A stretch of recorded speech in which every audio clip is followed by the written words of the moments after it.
Assalamualaikum warahmatullahi wabarakatuh. Perkenalkan, nama saya Hamada Anwari dari kelas 11 TJKTB. Kali ini saya akan mempresentasikan tentang jaringan. Nah, pertama-tama, apa itu jaringan?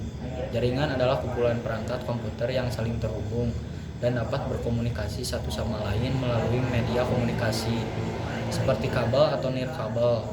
Jaringan memungkinkan perangkat-perangkat komputer untuk berbagi sumber daya seperti file, printer, dan internet.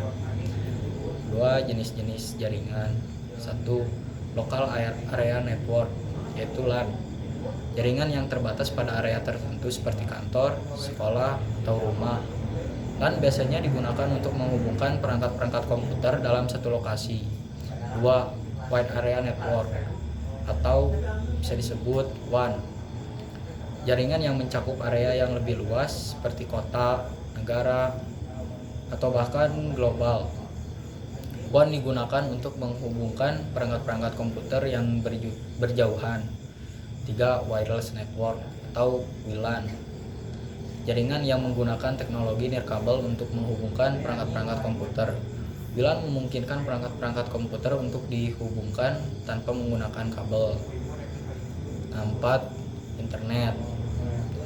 Jaringan global yang menghubungkan jutaan perangkat komputer di seluruh dunia. Internet memungkinkan perangkat-perangkat komputer untuk berkomunikasi dan berbagi informasi secara global. Lanjut ke komponen jaringan. 1. Perangkat jaringan. Perangkat-perangkat komputer yang terhubung dalam jaringan seperti komputer, laptop, smartphone, dan tablet. 2. Router. Perangkat yang menghubungkan jaringan lokal ke internet atau jaringan lain. Router berfungsi sebagai penghubung antara jaringan lokal dan internet. 3. Switch. Perangkat yang menghubungkan perangkat-perangkat dalam jaringan lokal. Switch berfungsi sebagai penghubung antara perangkat-perangkat dalam jaringan lokal.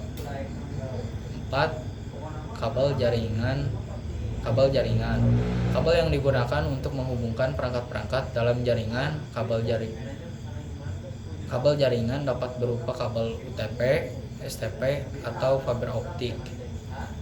Lanjut ke fungsi jaringan. 1. Sumber daya. Jaringan memungkinkan perangkat-perangkat komputer untuk berbagi sumber daya seperti file dan internet. 2. Komunikasi jaringan. Komunikasi.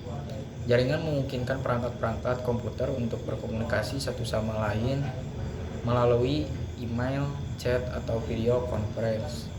3. Akses internet. Jaringan memungkinkan perangkat-perangkat komputer untuk mengakses internet dan memperoleh informasi dari seluruh dunia. Kelebihan jaringan meningkatkan produktivitas. Jaringan memungkinkan perangkat-perangkat komputer untuk berbagi sumber daya dan komunikasi satu sama lain sehingga meningkatkan produktivitas. 2. Menghemat biaya. Jaringan memungkinkan perangkat-perangkat komputer untuk berbagi sumber daya sehingga menghemat biaya. 3. Meningkatkan fleksibilitas. Jaringan memungkinkan perangkat-perangkat komputer untuk diakses dari mana saja sehingga meningkatkan fleksibilitas. Setiap kelebihan pasti ada kekurangan. Nah, kekurangan jaringan. 1. Keamanan jaringan dapat rentan terhadap serangan keamanan seperti hacking atau malware, atau bisa disebut juga virus. 2. Ketergantungan jaringan. Ketergantungan. Jaringan dapat menyebabkan ketergantungan pada teknologi sehingga dapat mempengaruhi produktivitas jika jaringan tidak berfungsi. 3. Biaya pemeliharaan. Jaringan memerlukan biaya pemeliharaan yang dapat meningkatkan seiring dengan perkembangan teknologi. Nah, dengan memahami konsep dasar jaringan, Anda dapat memahami bagaimana jaringan bekerja dan bagaimana menggunakannya untuk meningkatkan produktivitas dan efisien. Sekian video presentasi kali ini. Maaf jika ada kekurangan. Wassalamualaikum warahmatullahi wabarakatuh.